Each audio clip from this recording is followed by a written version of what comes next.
La première chose à faire lorsqu'un accident survient, évidemment, si on est dans le rôle du secouriste, c'est d'examiner les lieux, s'assurer que c'est sécuritaire pour vous, s'assurer que c'est sécuritaire pour la victime ou pour les personnes autour. Une fois qu'on a fait ça, évidemment, on peut déléguer à quelqu'un la tâche de sécuriser les lieux, s'assurer qu'il n'y aura pas d'autres personnes qui vont arriver sur les lieux ou sur la scène. Dans le cas présent, avec un vélo de montagne, évidemment, on sécurise la piste pour s'assurer qu'il n'y aura pas d'autres vélos qui vont arriver. S'ils sont disponibles, on prend notre trousse de premiers soins, puis on enfile les moyens de protection, les EPI, donc les équipements de protection individuels, c'est-à-dire les gants, dans certains cas même le masque. Puis enfin, la dernière étape de l'évaluation des lieux, c'est évidemment d'essayer de comprendre ce qui est arrivé, donc aller chercher des indices. On regarde pour comprendre le mécanisme de la blessure. Et là, on procède tout simplement à ce qu'on appelle l'examen primaire. Donc, on veut rapidement évaluer la situation. On veut s'assurer, que la personne est consciente ou non. Donc, on évalue l'état de conscience. On veut s'assurer, évidemment, que la personne peut respirer adéquatement, donc que ses voies respiratoires sont adéquatement dégagées. On va ensuite s'assurer qu'elle respire, donc on va évaluer sa respiration. Et rapidement aussi, on va évaluer son état au niveau de la circulation. Donc, est-ce qu'il y a un saignement abondant? Est-ce qu'il y a une plaie qui saigne? Évidemment, on va s'assurer, si la personne est inconsciente, de voir s'il y a un pouls ou s'il y a une circulation adéquate. Enfin, on s'assure de voir si, évidemment, la personne peut bouger les deux bras, les deux jambes. Donc, c'est l'étape qu'on appelle D, où est-ce qu'on recherche un désordre ou une dysfonction.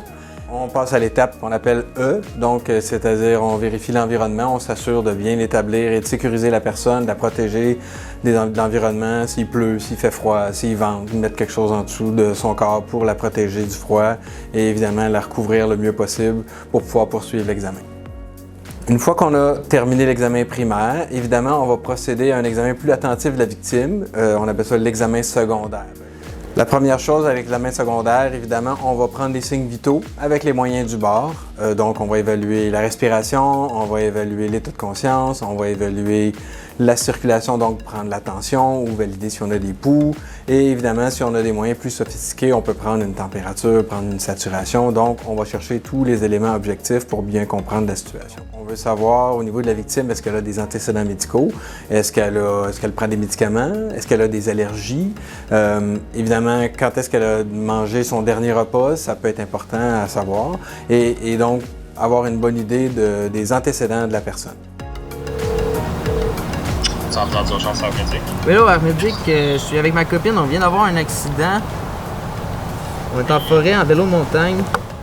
Et c'est le coordonnateur de vol qui va prendre toutes les informations nécessaires à la planification du vol. Conjointement avec le régulateur de vol, ils vont faire toute la préparation, appeler les pilotes, regarder la météo et donner un estimé de temps d'arrivée. Donc, les informations importantes à dire à la centrale sont l'adresse, le numéro de téléphone et le numéro de membre. Au niveau de l'adresse, on a vraiment besoin de savoir est-ce qu'il y a une coordonnée GPS, la région administrative, est-ce que c'est sur une ZEC, une pourvoirie, proche d'un lac. C'est vraiment important, ça nous aide vraiment à préciser. Le numéro de téléphone, on a besoin de savoir est-ce que c'est une ligne satellitaire ou une ligne fixe. On va devoir rester en communication constante avec la plante, donc à chaque 15 à 30 minutes pour pouvoir vraiment parler, à savoir s'il y a un changement dans l'état du patient jusqu'à l'arrivée de l'hélicoptère. Donc, au niveau de la condition médicale du patient, on va avoir besoin de savoir qu'est-ce qui s'est passé exactement et quand, combien de blessés et si jamais il y a une évolution dans l'état du patient. Donc, c'est important de nous rappeler s'il y a un changement. Ainsi, on va aussi avoir besoin de tout ce qui est antécédents, allergies, poids pour le patient.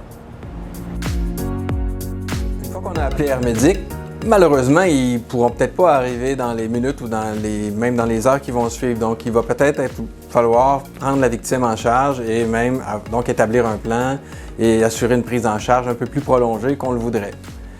Dans la prise en charge, évidemment, une fois l'appel fait, la première chose à faire, c'est d'adresser les choses importantes. Est-ce qu'il y a une fracture à immobiliser, stabiliser? Est-ce qu'il y a une plaie à mieux nettoyer ou à soigner comme il faut? Est-ce qu'il y a des interventions à faire pour mieux réconforter la victime et s'assurer de sa sécurité? Alors, l'étape la plus importante dans une évacuation d'urgence est probablement la planification avant le départ.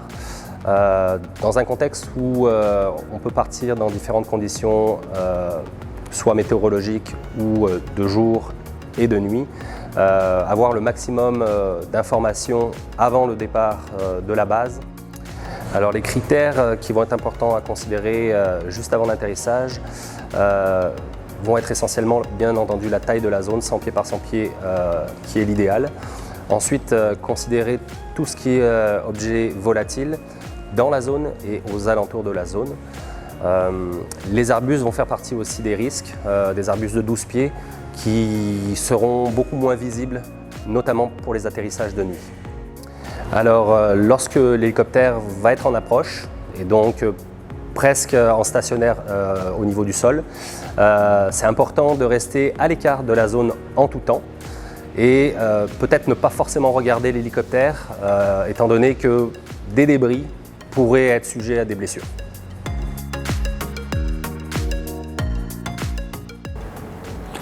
Comme vous avez pu le voir lors de ce webinaire, Jérémy et Kayla étaient bien préparés à leur sortie de vélo de montagne. Ils avaient avec eux du matériel de premiers soins leur permettant de prendre soin de l'autre.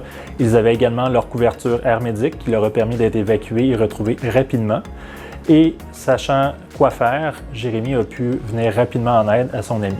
En terminant, n'attendez pas de vivre ce sentiment d'impuissance face à une situation imprévue comme celle-ci. On vous recommanderait bien sûr de prendre votre couverture hermétique, votre protection, et de faire votre formation de secourisme en région isolée.